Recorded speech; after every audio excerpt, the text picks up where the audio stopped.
നമസ്കാരം, സഹകാരി റേസ് പ്ലസിന്റെ പുതിയൊരു ക്ലാസ്സിലേക്ക് എല്ലാവർക്കും സ്വാഗതം. കഴിഞ്ഞ ക്ലാസ്സിൽ നമ്മൾ എന്തൊക്കെയാ പഠിച്ചു നിർത്തിയേ? ഫിനാൻഷ്യൽ ഡിസിഷൻസിന്റെ 3 ഡിസിഷൻസ് ആയിട്ടുള്ള financing decision, investment decision, dividend decision എന്താന്ന് പറഞ്ഞു. പിന്നെ നമ്മൾ എന്താ നോക്കിയേ? ഫിനാൻസിങ് ഡിസിഷനിൽ വരുന്ന ഏതൊക്കെയാണ് വരുന്ന ഡിസിഷൻസ്, അതായത് ക്യാപിറ്റൽ സ്ട്രക്ചർ, ലിവറേജ് അനാലിസിസ്, അതുപോലെ കോസ്റ്റ് ഓഫ് ക്യാപിറ്റൽ അതിൽ ഇൻക്ലൂഡഡ് ആണെന്നുള്ള കാര്യം പറഞ്ഞു. പിന്നെ നമ്മൾ ഏതൊക്കെയാണ് സോഴ്സസ് ഓഫ് ഫണ്ട് എന്നുള്ള കാര്യം പറഞ്ഞു. സോഴ്സസ് ഓഫ് ഫണ്ടിന് നമ്മൾ ഡിഫറെൻ്റ് ആയിട്ട് ക്ലാസിഫൈ ചെയ്യും എന്ന് പറഞ്ഞു. അതിൽ ഓൺ ദ ബേസിസ് ഓഫ് ഓണർഷിപ്പിൽ 2 ആയിട്ട് ക്ലാസിഫൈ ചെയ്തു. ഏതൊക്കെയാണ്? ഓൺഡ് ഫണ്ട്, ബോറോഡ് ഫണ്ടും. അതിൽ ഓൺഡ് ഫണ്ടിൽ നമ്മൾ ഏതൊക്കെയാണ് നോക്കി? ഇക്വിറ്റി ഷെയർസ് നോക്കി, പ്രിഫറൻസ് ഷെയർസിന്റെ ഡിഫറെൻറ്റ് ടൈപ്സ് പറഞ്ഞു. അതുപോലെ തന്നെ എന്താണ് റിട്ടേൺഡ് ഏർണിങ്സ് എന്താന്ന് പറഞ്ഞു. ഇന്നത്തെ ക്ലാസ്സിൽ നമ്മൾ നോക്കാൻ പോകുന്നത് ബോറോഡ് ഫണ്ടിന്റെ സോഴ്സസ് ആയിട്ടുള്ള ഡിബഞ്ചേഴ്സ്, പബ്ലിക് ഡെപ്പോസിറ്റ്സ്, അതുപോലെ തന്നെ commercial banks, specialised financial institutions ആണ്. ഇതിൽ നമുക്ക് ഡിബഞ്ചേഴ്സിൽ തന്നെ ഡിഫറെൻറ്റ് ടൈപ്സ് ഓഫ് ഡിബഞ്ചേഴ്സ് ഉണ്ട്. അത് ഇമ്പോർട്ടൻ്റ് ആയിട്ടുള്ള ഒരു ഏരിയ ആണ്. അപ്പോൾ നമുക്ക് ക്ലാസ്സിലേക്ക് പോവാം. Next, borrowed capital. ഇപ്പോൾ ഓൺഡ് ക്യാപിറ്റൽ എന്ന് പറയുന്ന ആര് കോൺട്രിബ്യൂട്ട് ചെയ്യുന്നതാണ്? ഓണേഴ്സ് കോൺട്രിബ്യൂട്ട് ചെയ്യുന്നതാണ്. ബോറോഡ് ക്യാപിറ്റൽ എന്ന് പറയുന്നത് എന്താണ്? ബോറോ ചെയ്യുന്നതാണ്, അല്ലേ? പബ്ലിക്കിന്റെ കയ്യിൽ നിന്ന് ബോറോ ചെയ്യുന്ന എമൗണ്ട് ആണ് ഇതിൽ വരുന്നത്, ബോറോഡ് ക്യാപിറ്റലിൽ വരുന്നത്. അപ്പോൾ ബോറോഡ് ക്യാപിറ്റലിന്റെ സോഴ്സസ് ആയിട്ട് നമ്മൾ പഠിച്ചത് ഏതൊക്കെയാണ്? നമ്മൾ പറഞ്ഞു എന്താണ്? ഡിബഞ്ചേഴ്സ് ഉണ്ട്, പബ്ലിക് ഡെപ്പോസിറ്റ്സ് ഉണ്ട്, അല്ലെങ്കിൽ കൊമേഴ്സ്യൽ ബാങ്ക്സ് ഉണ്ട്, ലാസ്റ്റ് പറഞ്ഞ എന്താണ്? സ്പെഷ്യലൈസ്ഡ് ഫിനാൻഷ്യൽ ഇൻസ്റ്റിറ്റ്യൂഷൻസ് ഉണ്ട്. അപ്പോൾ ബോറോഡ് ക്യാപിറ്റൽ എന്താണെന്ന് നോക്കാം.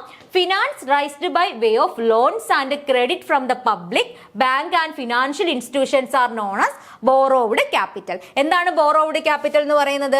പബ്ലിക്കിന്റെ കയ്യിൽ നിന്നോ അല്ലെങ്കിൽ ബാങ്കിൽ നിന്നോ ഫിനാൻഷ്യൽ ഇൻസ്റ്റിറ്റ്യൂഷനിൽ നിന്നോ ഫണ്ട് ലോണായിട്ടോ ക്രെഡിറ്റ് ആയിട്ടോ ഒക്കെ ബോറോ ചെയ്ത് കഴിഞ്ഞാൽ അതിനെയാണെന്ന് പറയുന്നത് ബോറോവ്ഡ് ക്യാപിറ്റൽ എന്ന് പറയുന്നത്.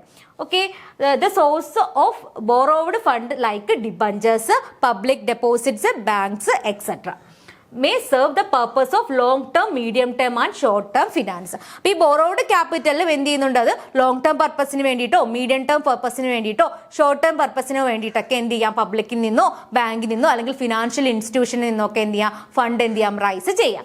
Okay, borrowed capital as A source of finance has the following features. അപ്പോൾ ബോറോവ്ഡ് ക്യാപിറ്റലിന് എന്തുണ്ട്? കുറച്ച് ഫീച്ചേഴ്സ് ഉണ്ട്. അപ്പം നമുക്ക് അതെന്തൊക്കെയാണെന്ന് നോക്കാം. First, available for a fixed period. Okay, എന്താണ് ഈ പറയുന്ന ബോറോവ്ഡ് ക്യാപിറ്റൽ എന്ത് ചെയ്യുന്നത്? റൈസ് ചെയ്യുന്നത് ഒരു ഫിക്സഡ് പീരിയഡിലേക്ക് വേണ്ടിയിട്ടായിരിക്കും. Usually borrowed capital is raised for fixed period such as long term, medium term or short term. Okay, ഒരു ലോങ് ടേം പർപ്പസിന് വേണ്ടിയിട്ടോ മീഡിയം ടേം പർപ്പസിന് വേണ്ടിയിട്ടോ അല്ലെങ്കിൽ ഷോർട്ട് ടേം പർപ്പസിനോ വേണ്ടിയിട്ടായിരിക്കും ആ ഒരു ഫണ്ട് റൈസ് ചെയ്യുന്നത്. When this fixed period is over it has to be paid back. Okay, അപ്പോൾ ഒരു ഫിക്സഡ് പീരിയഡ് കഴിയുമ്പോൾ എന്ത് ചെയ്യും? അത് പേ ബാക്ക് ചെയ്യും. ഓക്കെ, അതാണ് എന്തെന്ന് പറയുന്നത്? ഒരു ഫിക്സഡ് പീരിയഡ് ഓഫ് ഫണ്ട് എന്ന് പറയുന്നത്. ഓക്കെ, അപ്പോൾ ബോറോവ്ഡ് ക്യാപിറ്റലിന്റെ ഒന്നാമത്തെ ഫീച്ചർ എന്ന് പറയുന്നത് എന്താണ്? Available for a fixed period. ഒരു ഫിക്സഡ് പീരിയഡിലേക്ക് ഒരു ഫിക്സഡ് പർപ്പസിന് വേണ്ടിയിട്ടായിരിക്കും ആ ഒരു ഫണ്ട് റൈസ് ചെയ്യുന്നത്.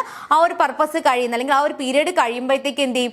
ഈ ഒരു എമൗണ്ട് പേ ബാക്ക് ചെയ്യും. അതായത് ഇപ്പോൾ നമ്മൾ ബാങ്കിൽ നിന്നൊക്കെ ലോൺ എടുക്കുന്നു, അപ്പോൾ ഒരു പർട്ടിക്കുലർ പീരിയഡിലേക്കായിരിക്കും ലോൺ എടുക്കുന്നത്, അല്ലേ? ആ ഒരു പീരിയഡ് കഴിയുമ്പോൾ എന്ത് ചെയ്യണം? അത് റീപേ ചെയ്യണം. അപ്പോൾ അതാണ് ഫസ്റ്റ് ഫീച്ചർ ആയിട്ട് പറഞ്ഞേക്കുന്നത്. നെക്സ്റ്റ് എന്താണ്? It involves the payment of fixed rate of interest at a regular intervals.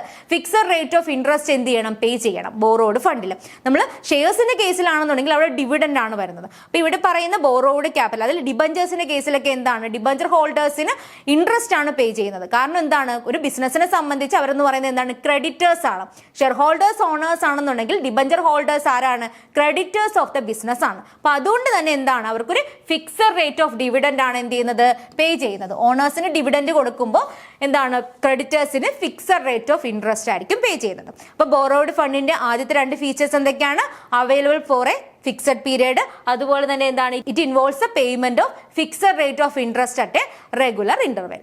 Next, it is backed by the security of tangible assets of the company. Okay, ഒരു കമ്പനിയുടെ securities ഒക്കെ വെച്ചിട്ടായിരിക്കും എന്ത് ചെയ്യുന്നത്? Loan എടുക്കുന്നത് അല്ലെങ്കിൽ ആ ഒരു ഫണ്ട് റൈസ് ചെയ്യുന്നത്. അപ്പോൾ അതാണ് പറഞ്ഞേക്കുന്നത് it is backed by the securities of tangible assets of the company. Next point എന്താണ്? The lenders do not have any control over the company. അതെന്താ പറയുന്നത്? ലെൻഡേഴ്സ് അല്ലെങ്കിൽ ക്രെഡിറ്റേഴ്സിന് എന്താണ്? കമ്പനിയുടെ മുകളിൽ ഒരു കൺട്രോളും ഉണ്ടാകില്ല. പക്ഷെ ഓണേഴ്സിന് എന്തുണ്ട്? കൺട്രോളും മാനേജ്മെന്റും ഉണ്ടെന്ന് നമ്മൾ പറഞ്ഞു. ഓക്കെ, നെക്സ്റ്റ് എന്താണ്? The lenders are not treated as an owners of the company. Lenders എന്ന് പറയുന്നത് എന്താണ്? ഒരിക്കലും എന്താണ്? ഓണേഴ്സ് ആവില്ല. അവരെന്ന് പറയുന്ന ആരാണ്? ക്രെഡിറ്റേഴ്സ് ഓഫ് ദ കമ്പനിയാണ്. അപ്പൊ ഇത്രയാണ് ഈ പറയുന്ന ബോറോവ്ഡ് ക്യാപിറ്റലിന്റെ പ്രധാനപ്പെട്ട ഫീച്ചേഴ്സ് എന്ന് പറയുന്നത്. ഇനി നമുക്ക് ഏതൊക്കെയാണ് ബോറോവ്ഡ് ക്യാപിറ്റൽ നോക്കാം. അതിൽ ഒന്നാമത്തേത് ഏതാണ്? ഡിബഞ്ചേഴ്സ് ആണ്. ഓക്കെ, അപ്പൊ ഫസ്റ്റ് വൺ ഏതാണ്? ഡിബഞ്ചർ ആണ്. അപ്പൊ ബോറോവ്ഡ് ക്യാപിറ്റലിൽ ഫസ്റ്റ് വരുന്ന ഡിബഞ്ചർ ആണ്. Unlike shares, debentures refers to borrowings. അപ്പോൾ ഷെയർസിനെ പോലെ അല്ല, ഡിബഞ്ചർ എന്ന് പറയുന്നത് എന്താണ്? ബോറോവിങ്സ് ആണ് അല്ലെ. Debentures are the instruments four rising ഡെപ്റ്റ് capital. ഡെപ്റ്റ് capital rice ചെയ്യാനുള്ള ഒരു ഇൻസ്ട്രുമെന്റ് ആണ് എന്ന് പറയുന്നത് ഡിബഞ്ചർ എന്ന് പറയുന്നത് അല്ലെ. അപ്പൊ ഡിബഞ്ചേഴ്സ് ഇഷ്യൂ ചെയ്തിട്ട് ഫണ്ട് റൈസ് ചെയ്യുമ്പോൾ എന്താണ്, ആ ഒരു ആരിൽ നിന്നാണോ ഫണ്ട് റൈസ് ചെയ്യുന്നത് അവരെന്തെന്ന് പറയും? ഡിബഞ്ചർ ഹോൾഡേഴ്സ് എന്ന് പറയും. ഡിബഞ്ചർ ഹോൾഡേഴ്സ് എന്ന് പറയുന്നത് എന്താണ്? കമ്പനിയെ സംബന്ധിച്ച് ക്രെഡിറ്റേഴ്സ് ആണ് അല്ലെ. അപ്പൊ ഡെപ്റ്റ് റൈസ് ചെയ്യുന്നതിനോട് ഇൻസ്ട്രുമെന്റ് ആണെന്ന് പറയുന്നത് ഡിബഞ്ചർ എന്ന് പറയുന്നത്. ഓക്കെ, അപ്പോൾ എന്താണ്? Debenture holders creditors have neither voting power nor control in policy making. എന്താണ്? ഒരു ബിസിനസിന്റെ അല്ലെങ്കിൽ ഒരു കമ്പനിയുടെ മേലെ ഒരു കൺട്രോൾ ഉണ്ടാവില്ല, അല്ലെങ്കിൽ പോളിസി മേക്കിങ്ങിൽ ഒരു കൺട്രോളും ഉണ്ടാവില്ല. അതുപോലെ തന്നെ എന്താണ്? അവർക്ക് കമ്പനിയിൽ വോട്ടിംഗ് റൈറ്റും ഉണ്ടാകില്ല. Debenture holders get a fixed rate of interest even if the company incurs losses. Company ലോസിലാണ് പോകുന്നെങ്കിൽ പോലും എന്താണ്? ഡിബഞ്ചർ ഹോൾഡേഴ്സിന് ഫിക്സഡ് റേറ്റ് ഓഫ് ഇൻട്രസ്റ്റ് എന്ത് ചെയ്തിരിക്കണം? പേ ചെയ്തിരിക്കണം. അതുപോലെ തന്നെ എന്താണ്? Debentures funds are available fairly for long duration. Normally long ഡ്യൂറേഷനിലേക്കായിരിക്കും ഈ ഫണ്ട് എന്ത് ചെയ്യുന്നത്? അവൈൽ ചെയ്യുന്നത്. Hence a company can appropriately adjust its financial plans to suit its requirements. അപ്പോൾ അതുകൊണ്ട് തന്നെ എന്താണ്? കമ്പനി അതിനനുസരിച്ചുള്ള ഫിനാൻഷ്യൽ അല്ലെങ്കിൽ കമ്പനിയുടെ ഫിനാൻഷ്യൽ പ്ലാൻസിലൊക്കെ അഡ്ജസ്റ്റ്മെന്റ് വരുത്തേണ്ടതായിട്ടുണ്ടാവും. അപ്പൊ ഡിബഞ്ചേഴ്സ് എന്ന് പറയുന്നത് എന്താണ്? ഡിബഞ്ചേഴ്സ് എന്ന് പറയുന്ന ബോറോവിങ്സ് ആണ്, അല്ലെങ്കിൽ ഡെപ്റ്റ് ഫണ്ട് റൈസ് ചെയ്യുന്നുള്ള ഒരു ഇൻസ്ട്രുമെന്റ് ആണ് ഡിബഞ്ചേഴ്സ് എന്ന് പറയുന്നത്. ഡിബഞ്ചേഴ്സ് ഇഷ്യൂ ചെയ്തിട്ട് ആരിൽ നിന്നാണോ ഫണ്ട് റൈസ് ചെയ്യുന്നത് അവരെന്തെന്ന് പറയും? ഡിബഞ്ചർ ഹോൾഡേഴ്സ് എന്ന് പറയും. ഡിബഞ്ചർ ഹോൾഡേഴ്സിന് കൊടുക്കുന്ന റിട്ടേൺ എന്താണ്? ഇൻട്രസ്റ്റ് ആണ്. അതുപോലെ തന്നെ ഡിബഞ്ചർ ഹോൾഡേഴ്സ് എന്ന് പറയുന്നത് ഒരു കമ്പനിയെ സംബന്ധിച്ച് ആരാണ്? ക്രെഡിറ്റേഴ്സ് ആണ്. ഇനി നമുക്ക് ടൈപ്സ് ഓഫ് ഡിബഞ്ചേഴ്സ് നോക്കാം. ടൈപ്സ് ഓഫ് ഡിബഞ്ചേഴ്സ് എന്ന് പറയുന്നത് ഒന്നെന്ന് പറഞ്ഞാൽ രജിസ്റ്റേർഡ് ഡിബഞ്ചേഴ്സ്. ഓക്കെ, അപ്പൊ രജിസ്റ്റേർഡ് ഡിബഞ്ചേഴ്സ് എന്ന് പറഞ്ഞു കഴിഞ്ഞാൽ the name of such debenture holders are found in the register of the debenture holders of the company. കമ്പനിയുടെ രജിസ്റ്ററിൽ പേരുള്ള ഡിബഞ്ചർ ഹോൾഡേഴ്സിനെയാണെന്ന് പറയുന്നത് രജിസ്റ്റേർഡ് ഡിബഞ്ചർ ഹോൾഡേഴ്സ് എന്ന് പറയുന്നത്. Okay, the name of such debenture holders are found in the register of the debenture holders of the company. In other words, interest is payable or the repayment of debenture is made to that person whose name is registered in the book of the company. അതായത് കമ്പനിയുടെ ബുക്സിൽ അല്ലെങ്കിൽ books of അക്കൗണ്ട്സിലൊക്കെ പേരുള്ള debenture ഹോൾഡേഴ്സിനാണെന്ന് പറയുന്നത് registered debentures എന്ന് പറയുന്നത്. അവർക്കായിരിക്കും എന്ത് ചെയ്യുന്നത്? Interest പേ ചെയ്യുന്നത്. അതുപോലെ തന്നെ എന്ത് ചെയ്യുന്നത്? ഡിബഞ്ചേഴ്സിന്റെ ഫണ്ട് എന്ത് ചെയ്യുന്നത് അല്ലെങ്കിൽ റീപേയ്മെന്റ് ഓഫ് ഡിബഞ്ചേഴ്സും ചെയ്യുന്നത് ആർക്കായിരിക്കും? ആ ഒരു കമ്പനിയുടെ രജിസ്റ്ററിൽ പേരുള്ള ആൾക്കായിരിക്കും. ഓക്കെ, അത്തരം ഡിബഞ്ചേഴ്സിനാണെന്ന് പറയുന്നത് രജിസ്റ്റേർഡ് ഡിബഞ്ചേഴ്സ് എന്ന് പറയുന്നത്. These debentures are not negotiable instruments. ഇതെന്താണ്? നെഗോഷ്യബിൾ അല്ല ഈ ഇൻസ്ട്രുമെന്റ് എന്ന് പറയുന്നത്. ഓക്കെ, അപ്പൊ എന്താണ്? രജിസ്റ്റേർഡ് ഡിബഞ്ചർ എന്ന് പറയുന്നത് എന്താണ്? നെഗോഷ്യബിൾ അല്ല. ആരുടെ പേരാണ് ആ ഒരു ബുക്സ് ഓഫ് അക്കൗണ്ട്സിലുള്ളത് അവർക്കായിരിക്കും എന്ത് ചെയ്യുന്നത്? ഇൻട്രസ്റ്റും പേ ചെയ്യുന്നത്, അതുപോലെ തന്നെ ഡിബഞ്ചറും പേ ചെയ്യുന്നത്. ഇത്തരം രജിസ്റ്റേർഡ് ഡിബഞ്ചേഴ്സ് എന്ത് ചെയ്യാൻ പറ്റില്ല? ഒരാൾ നിന്നിട്ട് മറ്റൊരാളിലേക്ക് എന്ത് ചെയ്യാൻ പറ്റില്ല? ട്രാൻസ്ഫർ ചെയ്യാൻ പറ്റില്ല. ട്രാൻസ്ഫർ ചെയ്താലും ആരുടെ പേരാണോ ബുക്സ് ഓഫ് അക്കൗണ്ട്സിലുള്ളത് അവർക്ക് മാത്രമേ എന്ത് ചെയ്യാൻ പറ്റുള്ളൂ? ഇൻട്രസ്റ്റ് പേ ചെയ്യാനും അല്ലെങ്കിൽ അതുപോലെ തന്നെ ഡിബഞ്ചറിന്റെ റീപേയ്മെന്റ് ചെയ്യത്തുള്ളൂ. നെക്സ്റ്റ് ടൈപ്പ് എന്ന് പറയുന്നത് ബിയറർ ഓർ അൺരജിസ്റ്റേർഡ് ഡിബഞ്ചേഴ്സ്. അപ്പൊ രജിസ്റ്റേർഡ് ഡിബഞ്ചറിന് നേരെ ഓപ്പോസിറ്റ് ആണ് എന്ന് പറയുന്നത് അൺരജിസ്റ്റേർഡ് ഡിബഞ്ചർ അല്ലെങ്കിൽ ബിയറർ ഡിബഞ്ചർ എന്ന് പറയുന്നത്. Okay, bearer or unregistered debenture are those debentures which are payable to the bearer. ആരാണോ അത് ആ ഒരു സർട്ടിഫിക്കറ്റ് ബിയർ ചെയ്യുന്നത് അവർക്കായിരിക്കും എന്ത് പേ ചെയ്യുന്നത്? ഈ പറയുന്ന ഇൻട്രസ്റ്റും അതുപോലെ തന്നെ റീപേയ്മെന്റ് ഓഫ് ഫണ്ടും കൊടുക്കുന്നത്. Okay, such debentures are just like negotiable instrument. അപ്പൊ നെഗോഷ്യബിൾ ഇൻസ്ട്രുമെന്റ് ആണ് എന്ന് പറയുന്നത് ഈ പറയുന്ന ബിയറർ ഓർ അൺരജിസ്റ്റേർഡ് ഡിബഞ്ചർ എന്ന് പറയുന്നത്. ഓക്കെ, ഇപ്പം മറന്നു പോകരുത്, അൺരജിസ്റ്റേർഡ് ഡിബഞ്ചറിന്റെ മറ്റൊരു പേരാണ് എന്ന് പറയുന്നത് ബിയറർ ഡിബഞ്ചർ എന്ന് പറയുന്നത്. ബിയറർ ഡിബഞ്ചർ ആരുടെ കയ്യിലാണോ ആ ഒരു ഡിബഞ്ചർ ഉള്ളത് അവർക്കായിരിക്കും എന്ത് ചെയ്യുന്നത്? ഇൻട്രസ്റ്റും അതുപോലെ തന്നെ റീപേയ്മെന്റ് ചെയ്യുന്നത്. Interest is paid at the end of the stipulated period to the person who will possess them. Okay, അതായത് ഈ ഇൻസ്ട്രുമെന്റ് ആരുടെ കൈവശമാണോ ഉള്ളത് അവർക്കായിരിക്കും ഇൻട്രസ്റ്റും റീപേയ്മെന്റും ഒക്കെ ചെയ്യുന്നത്. അപ്പൊ അത്തരത്തിലുള്ള ഡിബഞ്ചേഴ്സിനാണ് ഇതെന്ന് പറയുന്നത് ബിയറർ ഓർ അൺരജിസ്റ്റേർഡ് ഡിബഞ്ചേഴ്സ് എന്ന് പറയുന്നത്. അപ്പൊ അൺരജിസ്റ്റേർഡ് ഡിബഞ്ചറിന്റെ മറ്റൊരു പേരാണ് എന്ന് പറയുന്നത് ബിയറർ ഡിബഞ്ചർ എന്ന് പറയുന്നത്. മറന്നു പോകരുത്. അപ്പൊ രണ്ട് തരത്തിലുള്ള ഡിബഞ്ചറാണ് നമ്മൾ നോക്കിയത്. ഫസ്റ്റ് വൺ പറഞ്ഞ ഏതാണ് രജിസ്റ്റേർഡ് ഡിബഞ്ചറും അതുപോലെ രണ്ടാമത് പറഞ്ഞ ഏതാണ് ബിയറർ അല്ലെങ്കിൽ അൺരജിസ്റ്റേർഡ് ഡിബഞ്ചർ. അപ്പം രജിസ്റ്റേർഡ് ഡിബഞ്ചർ ആണെന്നുണ്ടെങ്കിൽ അതെന്താണ് നെഗോഷ്യബിൾ ഇൻസ്ട്രുമെന്റ് അല്ല, പക്ഷേ ബിയറർ അല്ലെങ്കിൽ അൺരജിസ്റ്റേർഡ് ഡിബഞ്ചർ എന്ന് പറഞ്ഞു കഴിഞ്ഞാൽ നെഗോഷ്യബിൾ ഇൻസ്ട്രുമെന്റ് ആണ്. നെഗോഷ്യബിൾ ഇൻസ്ട്രുമെന്റ് എന്ന് പറഞ്ഞു കഴിഞ്ഞാൽ എന്താണ്, അത് ഒരു പേഴ്സണിൽ നിന്ന് മറ്റൊരു പേഴ്സണിലേക്ക് പോയാൽ പോലും ആരുടെ കയ്യിലാണോ ഇപ്പൊ ആ ഒരു സർട്ടിഫിക്കറ്റ് ഉള്ളത് അവർക്കായിരിക്കും എന്ത് ചെയ്യുന്നത് ഫണ്ട് കൊടുക്കുന്നത് അല്ലെങ്കിൽ ഇൻട്രസ്റ്റ് പേ ചെയ്യുന്നത്. പക്ഷേ രജിസ്റ്റേർഡ് ഡിബഞ്ചറിന്റെ കേസിലാണെന്നുണ്ടെങ്കിൽ ആരുടെ പേരാണോ കമ്പനിയുടെ ബുക്സ് ഓഫ് അക്കൗണ്ട്സിൽ അല്ലെങ്കിൽ രജിസ്റ്ററിൽ രേഖപ്പെടുത്തിയിരിക്കുന്നത് ആ ഒരു പേഴ്സണിനായിരിക്കും ആ ഒരു ഇൻട്രസ്റ്റും റീപേയ്മെന്റ് ഓഫ് ഫണ്ട് പോകുന്നത്. ക്ലിയർ അല്ലേ? അപ്പം രജിസ്റ്റേർഡ് ഡിബഞ്ചർ എന്ന് പറയുന്നത് നെഗോഷ്യബിൾ ഇൻസ്ട്രുമെന്റ് അല്ല, പക്ഷേ അൺരജിസ്റ്റേർഡ് ഡിബഞ്ചർ അല്ലെങ്കിൽ ബിയറർ ഡിബഞ്ചർ എന്ന് പറയുന്നത് എന്താണ് നെഗോഷ്യബിൾ ഇൻസ്ട്രുമെന്റ് ആണ്. നെക്സ്റ്റ് ക്ലാസിഫിക്കേഷൻ ഏതാണ് secured debentures. Okay, when debentures are secured by a charge on the asset of the company they are known as secured or mortgage debenture. മറന്നു പോകരുത്, secured ഡിബഞ്ചറിന്റെ മറ്റൊരു പേരാണ് എന്ന് പറയുന്നത് മോർട്ട്ഗേജ് ഡിബഞ്ചർ എന്ന് പറയുന്നത്. മോർട്ട്ഗേജ് ഡിബഞ്ചർ എന്ന് പറഞ്ഞാൽ എന്താണ്, ഇത്തരം ഡിബഞ്ചേഴ്സ് ഇഷ്യൂ ചെയ്യുന്നത് ഏതെങ്കിലും അസറ്റിന്മേലായിരിക്കും അല്ലെങ്കിൽ ഏതെങ്കിലും അസറ്റ് മോർട്ട്ഗേജ് ആയിട്ട് വെച്ചുകൊണ്ടായിരിക്കും ഈ പറയുന്ന ഡിബഞ്ചേഴ്സ് ഇഷ്യൂ ചെയ്യുന്നത്. Okay, secured debentures when debentures are secured by charge on the asset. Charge on the asset means charge on the fixed asset of the company. are known as a secured or mortgage debenture. അപ്പൊ നമ്മൾ ഡിബഞ്ചറിന്റെ 3 classification ആണ് നോക്കിയത്. ഏതൊക്കെയാണ് registered debenture, unregistered debenture, secured debenture. Okay, registered ഡിബഞ്ചറിന് എന്താണ് അതൊരു negotiable instrument അല്ല. Next പറഞ്ഞ ഏതാണ് ബിയറർ ഓർ അൺരജിസ്റ്റേർഡ് ഡിബഞ്ചർ. അതെന്ന് പറയുന്നത് എന്താണ് നെഗോഷ്യബിൾ ഇൻസ്ട്രുമെന്റ് ആണ്. അപ്പൊ അൺരജിസ്റ്റേർഡ് ഡിബഞ്ചറിന്റെ മറ്റൊരു പേര് എന്താണ് ബിയറർ ഡിബഞ്ചർ ആണ്. കാര്യം എന്ന് വെച്ചാൽ അത് ആരെ കയ്യിലാണോ ആ ഒരു സർട്ടിഫിക്കറ്റ്സ് ഉള്ളത് അവരിലേക്കായിരിക്കും ഇൻട്രസ്റ്റ് റീപേയ്മെന്റ് പോകുന്നത്. Next secured debenture. സെക്യൂർഡ് ഡിബഞ്ചറിന്റെ മറ്റു പേരെന്താണ് mortgage debenture. Okay, mortgage debenture എന്ന് അറിയപ്പെടുന്നത് സെക്യൂർഡ് ഡിബഞ്ചർ ആയിരിക്കും. ആ ഡിബഞ്ചേഴ്സ് എന്ന് പറയുന്നത് എന്താണ് which is secured by charge on the fixed asset. Next classification ആണ് അൺസെക്യൂർഡ് ഡിബഞ്ചർ.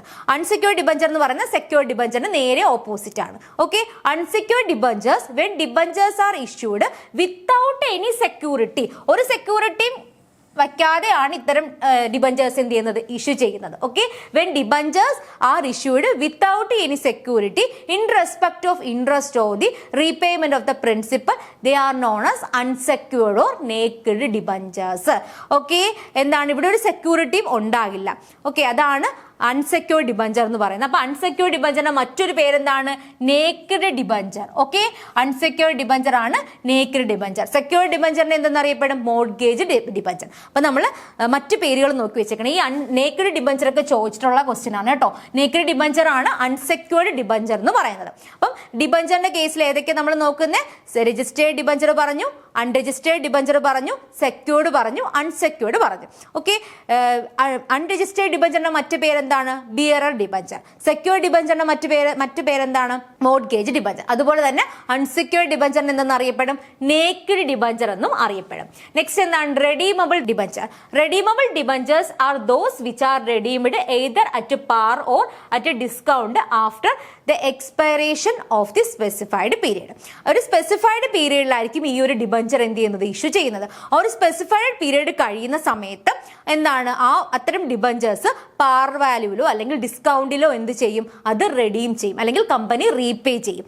അത്തരം ഡിബഞ്ചറിനെയാണെന്ന് പറയുന്നത് റെഡീമബിൾ ഡിബഞ്ചേഴ്സ് എന്ന് പറയുന്നത്. ഓക്കെ, അപ്പൊ റെഡീമബിൾ ഡിബഞ്ചേഴ്സ് എന്ന് പറഞ്ഞാൽ എന്താണ് redeemable debentures are those which are redeemed at either par or at discount. Discount means എന്താണ് ഫേസ് വാല്യൂനെക്കാട്ടിയും കുറഞ്ഞ രൂപയ്ക്ക് എന്ത് ചെയ്യാം റെഡീം ചെയ്യാം. അല്ലെന്നുണ്ടെങ്കിൽ ആ ഒരു par value means face value. ഇപ്പൊ 10 രൂപ വിലയുള്ള ഷെയർ 10 രൂപ കൊടുത്ത് തന്നെ അത് റെഡീം ചെയ്ത് കഴിഞ്ഞാൽ എന്താണ് ഒരു ഷെയറിന് 10 രൂപ വെച്ചിട്ട് തന്നെ കൊടുത്തത് റെഡീം ചെയ്ത് കഴിഞ്ഞാൽ അതാണ് പാറിൽ റെഡീം ചെയ്തു അല്ലെങ്കിൽ ഫേസ് വാല്യൂവിൽ റെഡീം ചെയ്തു എന്ന് പറയുന്നത്.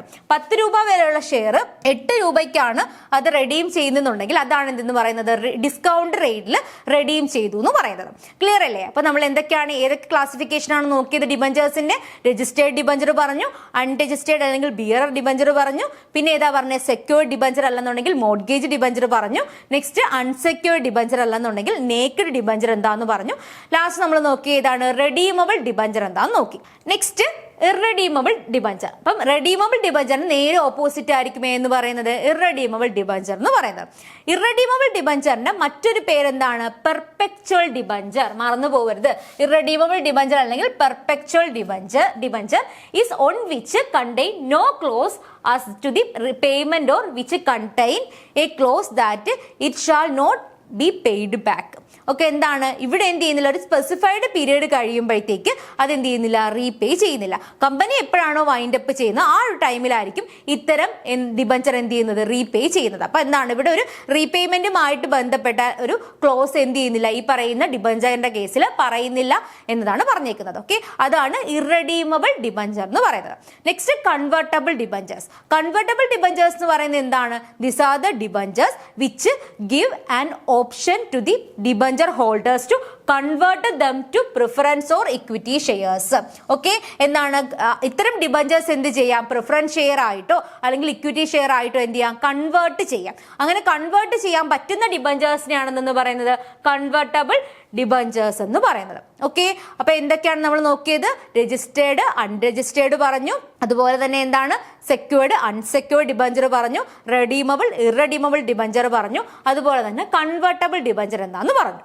അപ്പോൾ കൺവേർട്ടബിൾ ഡിബഞ്ചറിൽ തന്നെ അതിനോടൊപ്പം വരുന്ന മറ്റൊന്നാണ് നോൺ കൺവേർട്ടബിൾ ഡിബഞ്ചേഴ്സ് എന്ന് പറയുന്നത്. എന്ത് ചെയ്യാൻ പറ്റുന്നില്ല, അത് കൺവേർട്ട് ചെയ്യാൻ പറ്റാത്ത ഡിബഞ്ചേഴ്സ് ആയിരിക്കും. നെക്സ്റ്റ് ഈ ബോറോഡ് ക്യാപിറ്റൽ വരുന്ന നെക്സ്റ്റ് സോഴ്സ് ആണ് എന്ന് പറയുന്നത് പബ്ലിക് ഡെപ്പോസിറ്റ് എന്ന് പറയുന്നത്. പബ്ലിക് ഡെപ്പോസിറ്റ് ആ പേര് തന്നെയുണ്ട്. പബ്ലിക്കിന്റെ കയ്യിൽ നിന്ന് സ്വീകരിക്കുന്ന ഡെപ്പോസിറ്റ്സ് അതിനെയാണെന്ന് പറയുന്നത് പബ്ലിക് ഡെപ്പോസിറ്റ്സ് എന്ന് പറയുന്നത്. The deposits made by the public with the joint stock company are known as public deposits. എന്താണ്? The deposits made by the public. എന്താണ്? പബ്ലിക് തന്നെ കൊടുക്കുന്ന ഡിപ്പോസിറ്റ് ആണ് എന്ന് പറയുന്നത് ഈ പറയുന്ന പബ്ലിക് ഡെപ്പോസിറ്റ്സ് എന്ന് പറയുന്നത്. അത് പ്രധാനമായിട്ടും ആർക്കാ കൊടുക്കുന്ന? ജോയിന്റ് സ്റ്റോക്ക് കമ്പനീസിനാണ് ഈ പറയുന്ന പബ്ലിക് ഡെപ്പോസിറ്റ്സ് കൊടുക്കുന്നത്. These deposits are taken from the members of or directors of the company or from the general public at A specified rate of interest four A specified period.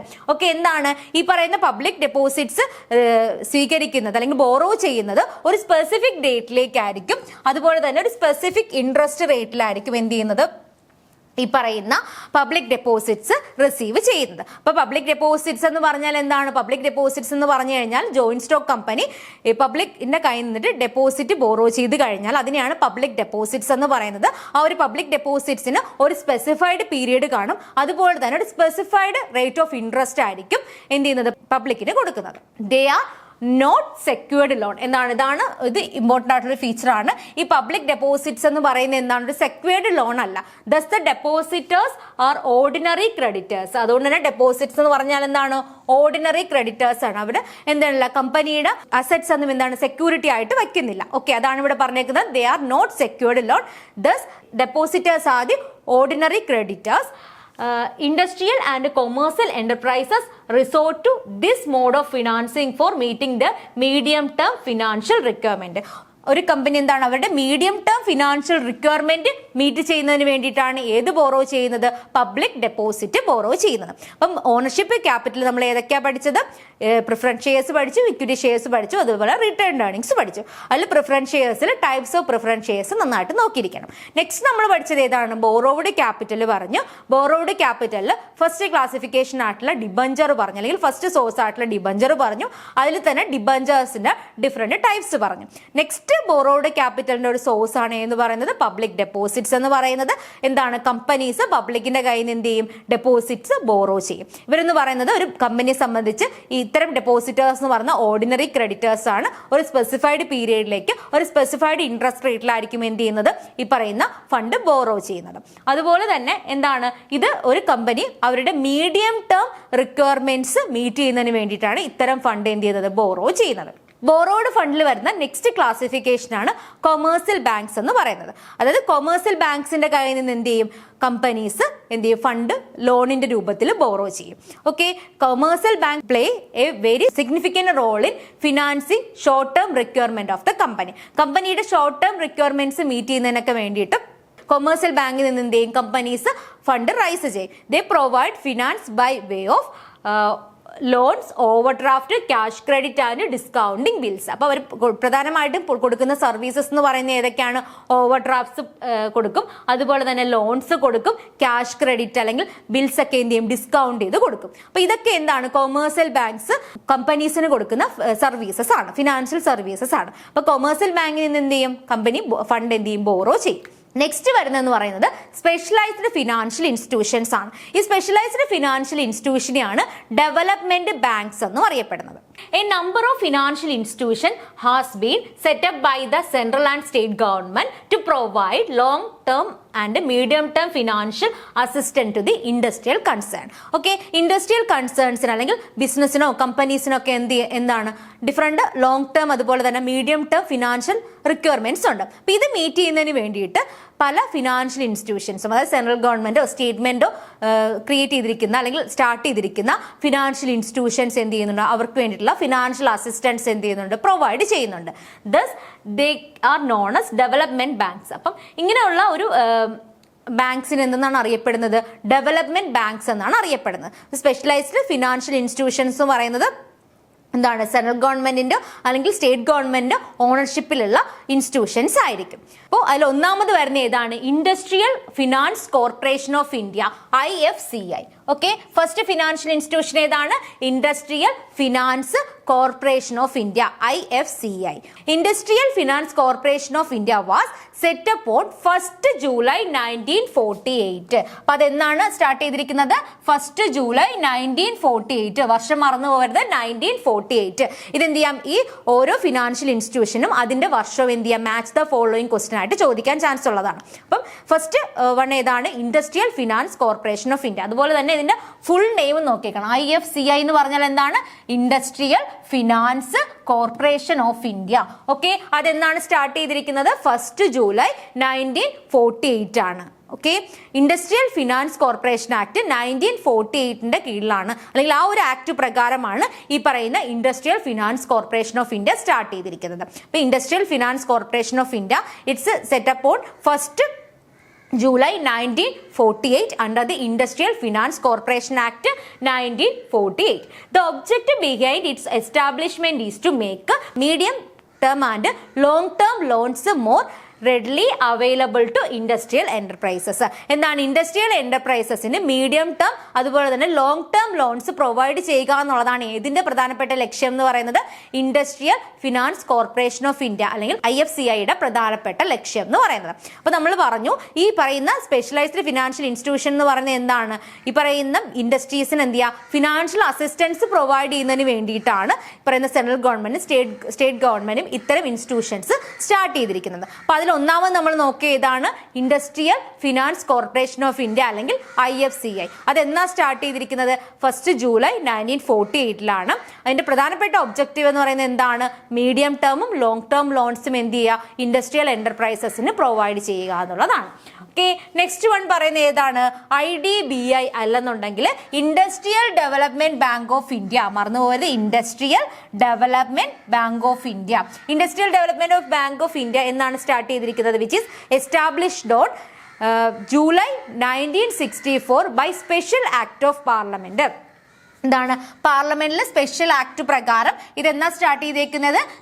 July 1964. അപ്പൊ എന്താണ് നമ്മൾ രണ്ടാമത് നോക്കിയതാണ്? Industrial development bank of India അല്ലെങ്കിൽ IDBI എന്നറിയപ്പെടുന്നത്. അത് എന്നാണ് establish ചെയ്തിരിക്കുന്നത്? ജൂലൈ 1964. IFCI 1948 ആണെന്നുണ്ടെങ്കിൽ IDBI എന്നാണ് 1964 ആണ്. It was originally a subsidiary of the reserve bank of India but it was later delinked from the RBI and made an independent corporation. First ഈ പറയുന്ന IDBI എന്താണ്? RBIയുടെ ഒരു സബ്സിഡിയറി ആയിട്ടായിരുന്നു work ചെയ്തിരുന്നത്. പക്ഷെ എന്ത് ചെയ്തു?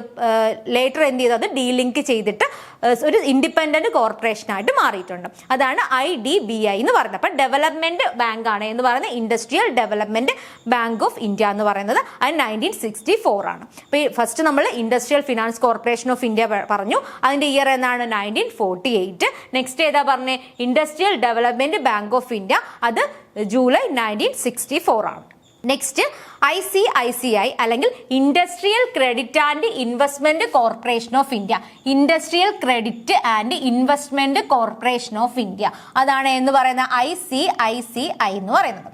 Okay, the industrial credit and investment corporation of India was set up on 5th January 1955. എന്നാണ് അത് സ്റ്റാർട്ട് ചെയ്തേക്കുന്നത്? 5th January 1955 as A public limited company. ഇതൊരു പബ്ലിക് ലിമിറ്റഡ് കമ്പനി ആയിട്ടാണ് സ്റ്റാർട്ട് ചെയ്തിരിക്കുന്നത് എന്ന് പറയുന്നത് industrial credit and investment corporation of India. അപ്പം അവന്റെ ഫുൾ ഫോം മറന്നു പോകരുത്. ICICI എന്ന് പറഞ്ഞാൽ ഏതാണ്? Industrial credit and investment corporation of India. Okay, അതെന്നാ സ്റ്റാർട്ട് ചെയ്തിരിക്കുന്നത്? 5th January 1955. നെക്സ്റ്റ് നോക്കേണ്ടത് state financial corporation of India. State financial corporation of India അല്ലെങ്കിൽ SFC. The State Financial Corporation Act was passed by the government of India in 1951 to meet the requirement of small concern. Okay, small concerns ഇന്റെ അല്ലെങ്കിൽ small ബിസിനസിന്റെ എന്താണ് അവരുടെ requirements meet ചെയ്യുന്നതിന് വേണ്ടിയിട്ട് 1951 ഏത് government start ചെയ്തിരിക്കുന്നത്? ഈ പറയുന്ന SFC അല്ലെങ്കിൽ സ്റ്റേറ്റ് ഫിനാൻഷ്യൽ കോർപ്പറേഷൻസ് സ്റ്റാർട്ട് ചെയ്തിരിക്കുന്നത്. അപ്പം അതിന്റെ ഇയർ എന്നാണ്? 1951 ആണ്. 1951 ആണ്. ഓക്കെ, അപ്പൊ industrial credit and investment corporation of India 1955, state financial corporation of India എന്നാണ് 1951. ഓക്കെ, ഇപ്പൊ നമ്മൾ ഏതൊക്കെയാണ് ഫിനാൻഷ്യൽ ഇൻസ്റ്റിറ്റ്യൂഷൻ നോക്കിയത്? First industrial finance corporation of India 1948, state financial corporation of India SFC നമ്മൾ പറഞ്ഞു 1951 ആണ്. നെക്സ്റ്റ് ഏതാണ്? Industrial development bank of India, അതെന്നാണ് സ്റ്റാർട്ട് ചെയ്തിരിക്കുന്നത്? 1964 ആണ്.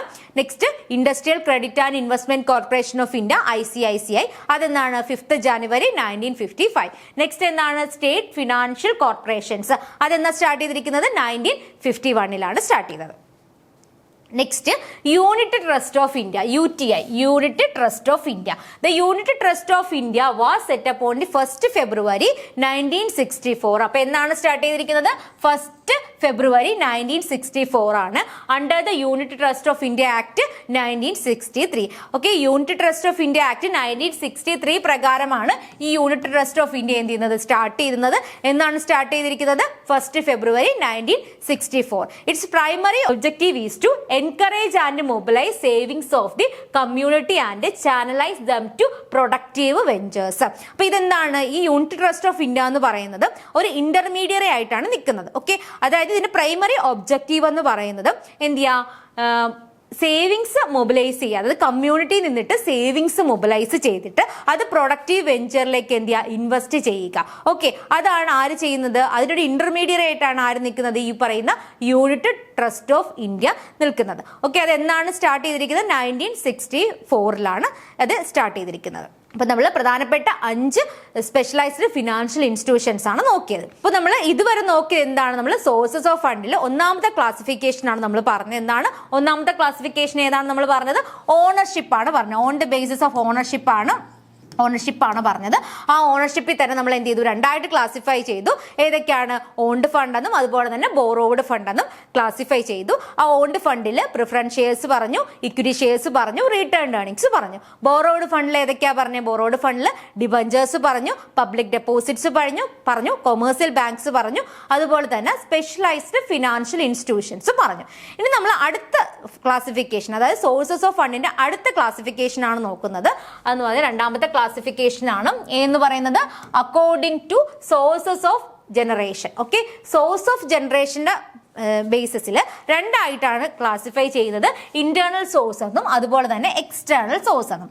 ഇന്റേണൽ സോഴ്സ് എന്ന് പറഞ്ഞു കഴിഞ്ഞാൽ എന്താണ്? ആ ഒരു ബിസിനസ്സിൽ നിന്ന് തന്നെ എന്ത് ചെയ്യുക? ജനറേറ്റ് ചെയ്യുന്ന ഫണ്ടാണ് വരുന്നത്. അതിൽ വരുന്ന ഏതൊക്കെയാണ്? Profit or surplus, returned earnings. നമ്മൾ പറഞ്ഞു റിട്ടേൺഡ് ഏർണിങ്സ് ഒരു ഇന്റേണൽ സോഴ്സ് ആയതുകൊണ്ട് തന്നെ അതിന് മറ്റൊരു പേരെന്ന് പറയുന്നത് എന്താണ്? സെൽഫ് ഫിനാൻസിങ് എന്നും പറഞ്ഞു, അല്ലെങ്കിൽ സെൽഫ് ഫിനാൻസ് എന്നും പറഞ്ഞു. ഓക്കെ, അപ്പൊ അതാണ് ഇന്റേണൽ സോഴ്സ് എന്ന് പറയുന്നത്.